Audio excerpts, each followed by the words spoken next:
ज्यांच्या अमृत महोत्सवाच्या निमित्तानं आपण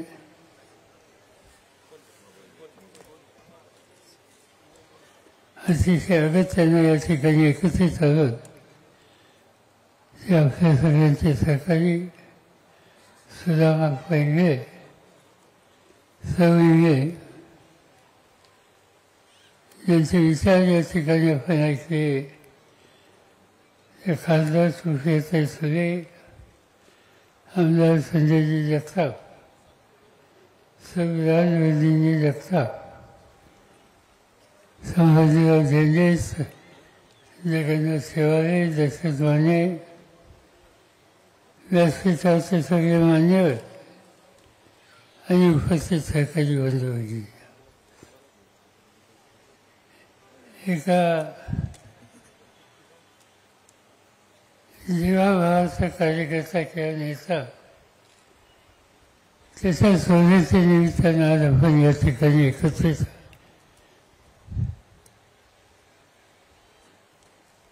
देशामध्ये लोकसभा असते, विधानसभा असते, पण अधिकार हा शेवटच्या माणसापर्यंत पोचायचा असेल तर यशवंतराव चव्हाण महाराष्ट्राचे मुख्यमंत्री असताना त्यांनी या राज्यामध्ये पंचायत राज्याची संकल्पना मांडली. पंचायत राज्याची संकल्पना याचा अर्थ अधिकाराचं विकेंद्रीकरण. सत्ता ही गमतीची असते, सत्तेचे काही गुण आहेत, सत्तेचे काही दोष आहेत. सत्तेचा एक दोष असा आहे ती केंद्रित होते, काही ठराविक लोकांच्या हातात जाते आणि केंद्रित सत्ता ही अनेकदा भ्रष्ट होते. त्याची सत्ता भ्रष्ट व्हायची नसेल तर अधिकार सत्ता हा अधिक लोकांच्या हातात जाण्याची आवश्यकता असते आणि ते करायचं असेल तर पंचायत राज्याशिवाय दुसरा कुठला पर्याय नाही. ही भूमिका यशवंतराव चव्हाण नेहमी मांडत असतात. आणि त्यावेळेला 1960 साली वसंतराव नाईक ते मुख्यमंत्री नव्हते पण मंत्री होते.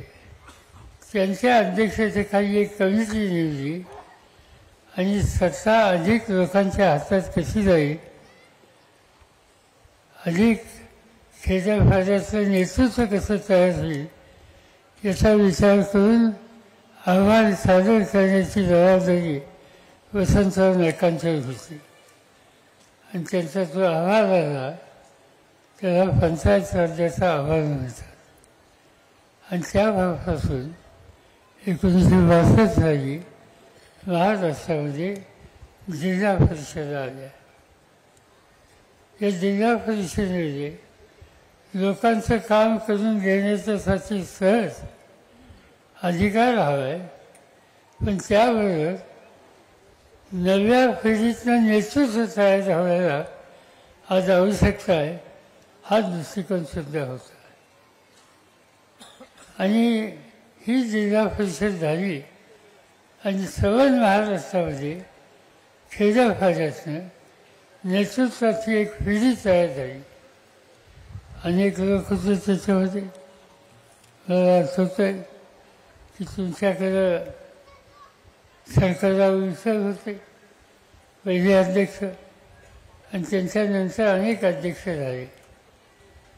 पण हे अध्यक्ष जे झाले त्यांच्यामार्फत सामान्य माणसाचे प्रश्न सोडवण्याच्या संबंधीची सहज कल्पना आली. अधिकारी आणि पदाधिकारी या दोघांच्या जबाबदाऱ्या काय असल्या पाहिजेत याच्यासाठी यशवंतराव चव्हाण यांनी मार्गदर्शन केलं. मला आठवतं आहे एकदा मुंबईमध्ये जिल्हा परिषदेचे अध्यक्ष आणि जिल्हा परिषदेचे मुख्य कार्यकारी अधिकारी यांची एक परिषद होती. एका पदाधिकाऱ्यांनी चव्हाण साहेबांना विचारलं की तुम्ही आम्हाला दोघांना काय सल्ला द्याल, अधिकाऱ्यांना आणि निवडून आलेल्या लोकप्रतिनिधीला. यशवंतरावांनी सांगितलं की अधिकाऱ्यांनी होय म्हणायला शिकलं पाहिजे आणि पदाधिकाऱ्यांनी नाही म्हणायला शिकलं पाहिजे. नाही म्हणायचं याचा अर्थ काही मागणी असली तर होय कधी म्हणता कामा नये आणि जास्त मागणी असली तर त्याला होय म्हणलं पाहिजे. मग होय म्हणायची जबाबदारी ही कलेक्टरची, IAS अधिकाऱ्याची, अधिकाऱ्यांची असते. आणि लोकांना नुसतं खुश करण्याच्यासाठी चुकीच्या मागण्या आल्या तरी त्याचा पुरस्कार करणं हे योग्य नाही आणि तशी सवय ही लोकप्रतिनिधींनी ही तयार केली आणि त्यामधून हे पंचायत राज्य वाढले. महाराष्ट्रात यामधून अनेक नेते तयार झाले. कितीतरी लोक मला माहिती आहेत की जे पंचायत राज्यातून पुढे आले, पुढे महाराष्ट्राचे मंत्री झाले, महाराष्ट्राचे मुख्यमंत्री झाले. सुधाकरराव नाईक माझ्यानंतर मुख्यमंत्री झाले, ते जिल्हा परिषदेचे अध्यक्ष होते. विलासराव देशमुख हे जिल्हा परिषदेचे उपाध्यक्ष होते, ते पुढे मुख्यमंत्री झाले. आणि म्हणून चव्हाण साहेबांची जी अपेक्षा होती की ग्रामीण भागातून नव्या पिढीतून नेतृत्वाची एक फळी ही तयार केली पाहिजे आणि ती करायची असेल तर पंचायत राज्यात निवडून येणाऱ्या लोकांना शक्ती आणि प्रोत्साहन दिलं पाहिजे. आज ज्यांचा आपण सत्कार करतो, ज्यांचा सन्मान करतो, यांच्याबद्दलचं वैशिष्ट्य हेच आहे की साध्या कुटुंबात ग्रामीण भागात नाही. पुरंदर म्हणल्याच्या नंतर काही ना काहीतरी दिवस मुंबईत कुठे काम केलंच असतं. जसे कापड मार्केट असेल, आणखीन दुसऱ्या भायकराची भाजी मार्केट असेल किंवा अनेक काही गोष्टी असतील. आणि त्यामुळं त्या शून्यातून पुढे आलेले लोक आज कुठे ना कुठे यशस्वी झाले आणि त्याचं कारण ही त्यांना संधी मिळाली. सुदामा यापैकीच एक. भाजीपालाने कुणाच्याकडं जीवांजी म्हणून काम कर, लोकांनी प्रोत्साहित केलं तर निवडणुकीला उभं राहा. दादासारखा सरकारी मिळाल्यानंतर त्याच्यात यशही आलं. एकदा, दोनदा, तीनदा यशस्वी झाले. यशस्वी झाल्याच्या नंतर जिल्हा परिषदेत गेल्यावर त्या जिल्हा परिषदेमध्ये एक जागरूक सभासद म्हणून त्याचा स्वतःचा लौकिक हा कामाने त्यांनी करून दिला. अशा अनेक गोष्टी त्यांच्याबद्दलच्या सांगता येतात.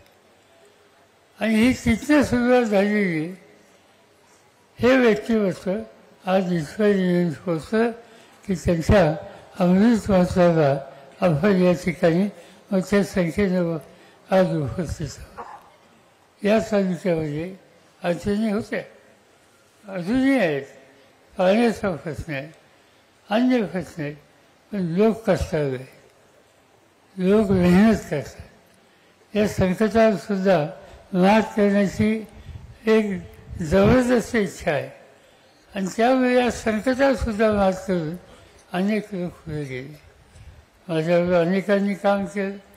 मला आठवतं आहे की मी महाराष्ट्राच्या विधानसभेमध्ये पहिल्यांदा आलो तेव्हा ज्ञानेश्वर खैरे माझ्यावर होते, दादा दादरराव होते, संभाजी कुंजी होते, अशोक टेकावले होते, विजय देशपांडे होते आणि आज आपण बघतो आहोत की संजय जगताप आहेत. या सगळ्या लोकांनी आपल्या परीनं राजकारणात काही मजबूत असतील पण काही ना काहीतरी लोकांच्यासाठी, या तालुक्याच्यासाठी काम करण्याच्याबद्दलची खबरदारी घेतली.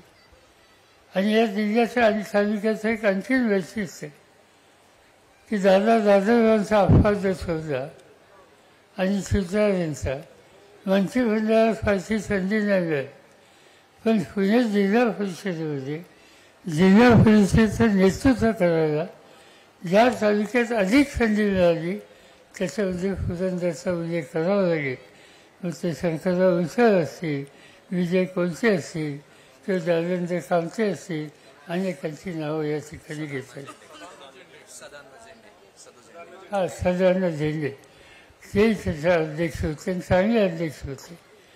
आणि म्हणून अध्यक्षपदाची जबाबदारी सर्वसाधारण आपण सांभाळू शकतो हे कर्तृत्व या तालुक्याच्या नेत्यांनी दाखवलं. आणि त्याचं महत्त्वाचं कारण कर्तृत्वाचा वागता हा काही ठराविक लोकांच्याकडे असतो असं नाही. कर्तृत्व हे सामान्य माणसात वाढलेलं, माणसाची बांधिलकी ठेवणारे आणि अशा लोकांच्यात सुद्धा असतं. ते कर्तृत्व या सगळ्या लोकांनी या ठिकाणी दाखवलं. सुदामाफा गेले अनेक वर्ष या पंचायत राज्यात काम करतात. त्यांच्याबरोबर त्यांच्या कन्यांनी सुद्धा जबाबदारी घेतली, सभापतीपद घेतलं. आणि हे काम आम्ही करू शकतो हे सगळं जिल्ह्याला त्यांनी दाखवलं. आणि म्हणून जे कर्तृत्वाने जबाबदारी घेऊन काम करू शकतात आणि हे सगळं करत असताना सत्ता ही जमिनीवर पाय ठेवूनच चालली पाहिजे. सत्ता ही डोक्यात कधी सुद्धा कामा नये. त्या पद्धतीनं त्या सत्तेचा विनियोग ही करण्याची आवश्यकता आहे. आणि नेमके हेच काम सुदामाफाने आपल्या आयुष्यामध्ये केलं. आज त्यांच्या या कामाला तुम्हाला सगळ्यांची मान्यता आहे. एवढ्या ओळख्यात संख्येनं तुम्ही या ठिकाणी आहात. इतके वेळ तुम्ही बसलात, इतके तास या ठिकाणी हा कार्यक्रम आहे. पण 4-2 लोक मधून उठले आणि निघून गेले असं यत्किंचित या ठिकाणी दिसलं नाही. आणि त्याचं महत्त्वाचं कारण त्याचं प्रत्येक माणसाला सुदामाफाचं काम आणि त्यांच्या अडचणीच्या काळामध्ये सुदामाफाने दिलेला हात हा त्यांच्या अंतःकरणात, तुमच्या सगळ्यांच्या अंतःकरणात आहे. त्याची प्रचिती आज या ठिकाणी झालेली. मी काही अधिक बोलून आपल्या सगळ्यांचा वेळ घेऊ इच्छित नाही. आहेत दिवस चमत्कारिक, गमतीचे, संघर्षाचे, फारसा काही विचार करायची गरज नाही. त्या सगळ्या काळातून सुद्धा पुढे जाता येतं. सुदामाफा यांची पार्श्वभूमी किंवा सगळ्यांना माहिती आहे. पण त्यांचं एक वैशिष्ट्य होतं, ज्ञान संपादन करायचं. एक दिवशी मी इस्रायलला होतो. माझ्या नेतृत्वाखाली इस्रायलला एक शिष्टमंडळ केंद्र सरकारने पाठवलं. आणि त्याच्यामध्ये राज्याचे 2 मुख्यमंत्री होते. एक मुख्यमंत्री त्यांचं नाव आज या देशाचे प्रधानमंत्री आहेत. ते प्रधानमंत्री माझ्या नेतृत्वाखाली इस्रायलला गेलेल्या शिष्टमंडळामध्ये एक सदस्य होते. आणि दुसरे मुख्यमंत्री होते ते आपल्या राजस्थानचे मुख्यमंत्री वसुंधरा राजे त्या ठिकाणी होत्या. आणि आम्ही तिथली शेती बघत होतो. कमी पाण्यामध्ये काय चमत्कार त्या लोकांनी केला हा बघत होतो. तिथल्या मंत्रिमंडळातल्या लोकांची विचारविनिमय करत होतो. आणि त्या ठिकाणी त्यावेळेला काही भारतीय दिसले. आणि ते भारतीय दिसल्याच्या नंतर मला आश्चर्य होतं की आम्ही सगळेजण या ठिकाणी आहोत, आनंद आहे, भारतीय ह्याचाही आनंद आहे. पण एक गोलच भारतीय, त्याच्यामध्ये एक तोफी दिसली. आणि तो तोफीवाला कोण हे बोलून घ्या म्हणून सांगितलं. तो तोफीवाला म्हणजे सुदाम इंग्रज तिथं इस्रायलमध्ये. आणि काय करत होते ते, इथली शेती कशी आहे, इथं कमी पाण्यात पिकं कशी घेतात, पर्याय काय याचा अभ्यास करण्याच्यासाठी ते आणि त्यांचे काही सहकारी आहेत. आणि म्हणून शैक्षणिक पार्श्वभूमी कमी असते, अडचणी असतील, पण ज्ञान संपादन करण्याच्यासाठी जिथं जगात जाण्याची आवश्यकता आहे त्याची माहिती घेऊन तिथं जाण्याच्या संबंधीचा प्रयत्न करणं ही काही गोष्ट लहान नाही. आणि ते करण्याच्यामध्ये सुदामाफा हे आग्रही होते. मला स्वतःला मनापासूनचा आनंद आला. त्यांना मी बोलून घेतलं. बाकीच्या लोकांची ओळख करून दिली. आज एवढ्या मोठ्या संख्येने तुम्ही या ठिकाणी आलात. आप्पांच्याबद्दल तुमच्या मनातली भावना व्यक्त केली त्याबद्दल पहिल्यांदा तुम्हाला धन्यवाद देतो. आणि हा सगळा सुंदर कार्यक्रम बाकीच्या सगळ्या सहकार्याने या ठिकाणी आयोजित करून त्याच्यामध्ये आपल्या सगळ्यांना सहभागी करून घेतलं. आणि म्हणून या सगळ्या आयोजकांनासुद्धा अंतःकरणापासून धन्यवाद देतो. माझे 2 शब्द संपवतो. एबीपी माझा, उघडा डोळे बघा नीट.